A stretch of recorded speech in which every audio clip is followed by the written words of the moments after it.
Hello, welcome to my channel. If you're new here, my name is Stephanie. I'm a mom. We live in an RV and we homeschool. So today's video is going to be about what we're using for 10th grade. Now, we school year round, so we don't like start specifically in September or specifically in January, just kind of go with the flow and see what's next and do the next thing. Coincidentally, we started a bunch of this stuff like in September, and my daughter is just tell me what I need to do, what I need to do, when I need to do it, and we'll do it. There's very little complaints from her. She might be like, oh, math, like everyone complains about math these days. But she just gets it done, sits there, focuses, puts on her lo-fi music, tunes people out when she's not doing math, because I help her with math, and then she does it. So, she is finishing up. She's finishing up. Let's see here. She did her word study today. Finished that up. She has like 10 lessons left in her biology. And this is like, the section is all about different animals. And she loves animals, so that won't take her long to do. And then she has like 10 lessons left in her world history book.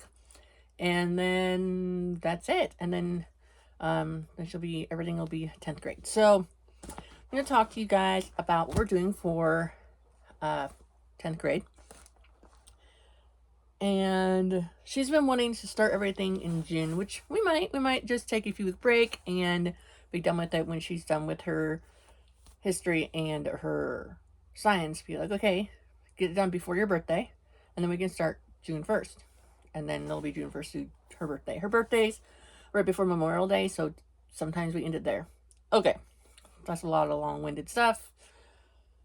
So let's do, I have it all in my lap here. Sorry if it's a little unlevel or wonky. I have misplaced my tripod, so I'm propping it up. So let's talk about math. So a few things about my daughter. She is onto the autism spectrum, and she's been diagnosed since she was like 6. So one of the things that she has issues with is multi-step directions, and it's not pertaining to just schoolwork. With anything, with the breakdown, like how to get ready for the day, or I can't just say go get ready for the day. It's very specific steps, and she likes doing a specific order. So we took a while to do long division back in like 4th grade or something like that. We worked on that for like, I swear, like 6 months to a year, because it wasn't the steps were hard, like adding, subtracting, multiplying, dividing. Is remembering which order to do it in. So I finally got her up to where we think she should be. And so this year she is doing this one for 9th grade for a math credit in high school. Yes, technically it's 8th grade, but we were looking through it, and towards the middle is the same type of work that her sister was doing for 10th grade algebra 1. So we're going to call this just algebra. Okay. And so we've started it already. And the way we've been doing it is, let's say section 1.2, it's adding integers. There's an example, then a skill check, some more examples, another skill check. So we've been doing like 2 to 3 skill checks a day. And then there's usually like 3 or 4 sections of exercises, and do 1 exercise a day. Now she's gotten a little bit more comfortable to the way it flows. We are doing a little bit more math work each day. And I'm not making her do every single question, because I think 50 to 60 questions in a day is kind of ridiculous. I'm just having her do like the odds. And then if we need more review, then we'll go do the evens that we didn't do, if that makes sense. So for math, we're doing pre-algebra from BJU Press. We got it at Martell's in Texas, and it was $63.85 plus 20% off. Because most of their schoolwork, school stuff is 20% off. Let's see, what should I do next? Okay. So my husband and I debated how to do her writing in English and stuff like that. We know we want her to do writing. We knew we wanted to incorporate some grammar in there, and really like this word study stuff we've been doing for Critical Thinking Company. And for 9th grade, she did a Becca Themes of Literature, and she sped through that in like 6 months, a whole year's work. Maybe 7 months, something like that. And so she used to like reading all the time, but now she doesn't read very much anymore, other than it's for schoolwork. So we decided, because we were trying to figure out short stories, long stories, things, so we decided to have her do like 2 different types of English writing stuff, but it's going to be a credit each. So let's go with, I'm going to call it on her transcript, 10th grade English composition. That's what it's going to be titled. So we're going to do also from BJU Press. It's writing and grammar for grade 10. So it has things like chapter 1 is the grammar, is going to focus on parts of speech. And then every chapter, except for like, I want to say like 2 or 3 of them, has a writing exercise or a writing component. So this is all about parts of speech. And then there's going to be, this chapter 1 is going to be writing a personal letter. Chapter 2 is all about different types of sentences and then writing a personal report. Chapter 3 is all about phrases and then responding to literature. And there's some essays in there, eyewitness report, writing for the web, writing a short story, research essay. And this book has, let's see here. So it has a little bit of, so let's say for chapter 1, it's parts of speech, grammar, and then the personal letter is the writing portion. So at the beginning is a little bit of a letter, because that's what she's going to be doing for her writing project at the end. And this one is from Anne Morrow Lindbergh, writing to her husband. And then it has like parts of speech. And then it has a practice the skill section, and the using the skill section. It goes on and on. Now, if you want me to do any specific walkthroughs of any of these books, let me know, and I'll do a flip through table of contents and do that. But I just wanted to talk about what we're doing for that. So the writing grammar book 10, and then also word root level 2 from the Critical Thinking Company. These combined both will be English composition grade 10 for 1 credit. The word roots, you get introduced to a set of roots, prefixes, suffixes, and they have 4 different sections. And she usually does like 2 a day of this. So that's writing composition. Then, so since I already talked about it, we decided that I was going to have her do a variety of literature studies. And I was trying to find an all-in-one book, but we were in Mardell's. They didn't have the BJU Press literature book. And the other ones I had there, I didn't really like. She didn't like. And she doesn't like short stories. She's read them. She doesn't like them. And so we decided to get a variety of Progeny Press word study, or study guides. So the one that she's doing, we got a variety. So the first one she's doing, which she already started reading, is The Witch of Blackbird Pond. Now, it is for like grades 5 through 8. And the reason I got her this one is because I wanted her to read a book that wasn't super intense, but also be able to easily understand. And then for her to do the study guide that comes with it. And so that way she can kind of get the flow of how these work.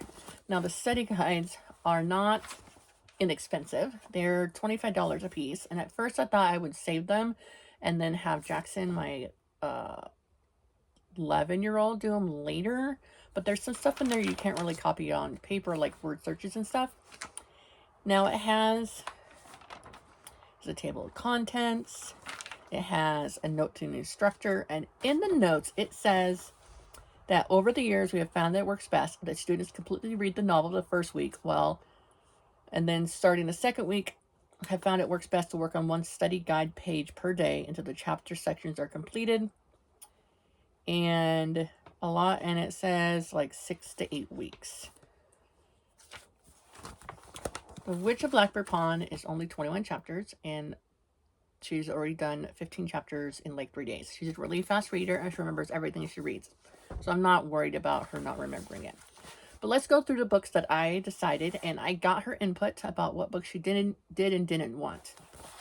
So let's go through the books, and then I'm going to give you guys an overview of what we're going to be doing for the literature studies. Okay. So, Witch of Blackbird Pond. Then, let's put this over here. The Last of the Mohicans. The Red Badge of Courage. Animal Farm. Is that it? Okay.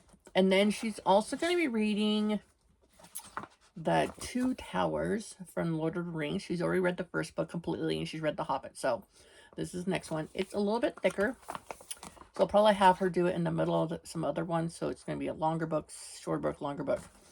And then the other book that I'm going to have her read is Swiss Family Robinson. So the idea is have her do these books. And then she thought it would be fun if she said she wanted to read the books and then watch movies and then write a paper about how they're different, comparing, contrasting them. So I said, why not? So I think we're going to do a few of them. So we're definitely going to do Swiss Family Robinson and the Two Towers study guide, or Two Towers book. But I don't know, like, I feel like maybe that is a lot. Like, complete study guides, 5 complete study guides, plus Swiss Family Robinson, plus essays to compare the two of them. So I don't know if that should be like a credit, 2 credits, or like an honors film and art class because she's studying literature and film. I don't know. But that's what we got going on there. Then we decided to go a little bit different. We've done like textbooks of science. We've done Apology of Science. We've done VJU Press, Becca Science. So I asked her what she wanted to learn about, and she said astronomy. So we are doing Memoria Press from Master Books. Is that right? Yeah, Master Books. I swear I'm not talking about. And we're doing The World of Astronomy. It comes with a textbook. It's black and white, not a lot of color pictures. But she's okay with that. Then it has,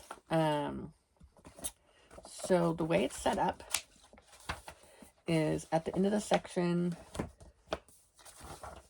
Yeah. Let me look here. Make sure I'm explaining this to you right. So, first page, right here, it has some questions. So I'm going to have her do those questions. And then at the end of each section, there is a list of questions, like true and false, multiple choice, and then some short answer. We'll do that. And then there's also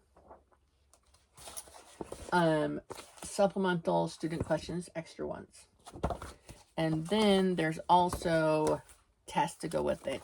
I usually don't give her tests in her science, but she said she wanted to do tests because she wanted to get a good grade, and tests are important. To her, they are. So it's what she wanted to do, so I'm testing her in science.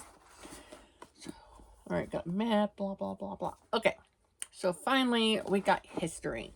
She's done a lot of history already. She's done U.S. history. She's done world history. And so what we're going to be doing is we got Geography 2 for Sub-Saharan Africa, Asia, Oceania, and the Americas from Memoria Press. So we're going to have her do this, and it's like 30 lessons, I think. It's lots of math work. And then for her second, so that's going to be like a half a credit. And their other half a credit is going to be a Texas State History. I already know which book I'm going to get, probably. I might change my mind. But that'll be when she's done with this one. I haven't ordered that because I'm still researching what would be good. Because then after that, the only history she has left is like government and economics. She says she likes history because it's more interesting than science, and she's really proud of her really big paragraph she writes for her short answer questions. So that is what we are doing for like her core things. She's really interested in drawing anime characters. She wants to get better at it. So I told her I would find like a art curriculum or art class, probably online, like on a YouTube channel or something. Not quite sure. We're going to have her do some art, like practice her drawing, and asked her what she wants to get better at. She said she wants to improve her hand drawings because the hands are really hard for her to draw. And I jokingly said, you could just draw the pictures, draw the people without showing their hands, so you never have to draw them. But she kind of rolled her eyes at that one. So we're going to be doing art drawing for her elective, one of her electives. And then for PE, we are going just to be doing a variety of activities. Lately, she's been running a mile down this road that we are staying at. We're staying on property, and so she's been like running down there and running back 15 minutes one way and back. When we're in campground, and she does like their activities that they have, like basketball or ping pong or things. So I'm not concerned about being a P right now because technically, if my children were in public school, she would be, I forget, be completing 8th grade instead of completing 9th grade. Is that right? I think so. Yeah. Yes, she'd be completing 8th grade instead of completing 9th grade. So she's in a year behind or a year ahead anyway. So I'm not concerned about the PE thing right away. As long as they're active, not sitting in their butts all day long doing nothing. And so usually what happens is that history will be a couple days a week, science will be a couple days a week, and then math, reading, writing, stuff will be every day.